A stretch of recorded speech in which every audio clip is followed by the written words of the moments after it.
નમસ્કાર, doctor Meena Trivedi, Ayurveda consultant, Porbandar.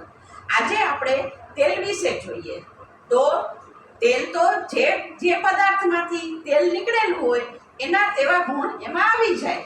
તો સૌથી પહેલાં જે ઉત્તમમાં ઉત્તમ તેલ છે એ તલનું તેલ। તો આપણે તલના તેલ વિશે જોઈએ। તલનું તેલ શરીરને પુષ્ટ બનાવે છે। તો તલના તેલની ખાસ કરીને માલિશ કરવામાં આવે છે। તો તલના તેલની માલિશ કરવાથી શરીર પુષ્ટ બને છે। નાના બાળકને અત્યારે અલગ અલગ પ્રકારના માલિશના તેલ નીકળ્યા છે, પણ આપણે તલના તેલના માલિશનો આગ્રહ રાખવો જોઈએ, તો જેથી બાળક પુષ્ટ બને છે। વધારામાં જેને ચરબી હોય તો એને સેજ તેલ ગરમ કરીને એની માલિશ કરવાથી ચરબી ઓગળે છે। આ બે વસ્તુના તો ગુણ થયા। તો તલના તેલની અંદર પણ વધારે પડતું તલનું તેલ પીવામાં નુકસાનકારક છે, તો એ ગરમ છે અને નુકસાન કરે છે।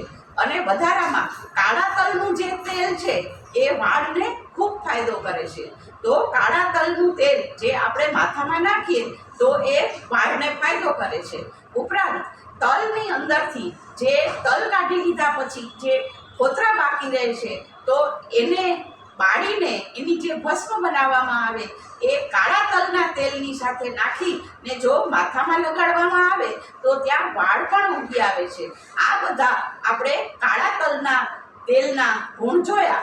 વધારામાં તલ છે, કાળા તલ છે એ એક મુઠ્ઠી ખાવાથી તો નાના બાળકોને જે પેશાબની તકલીફ હોય એ પણ દૂર થઈ જાય છે। આ બધા આપણે તલના ગુણ, તલના તેલના ગુણ જોયા। હવે પછી આપણે એરંડિયા તેલ માટે જોશું। મારા વિડીયોને સબસ્ક્રાઈબ કરો અને લાઈક કરો।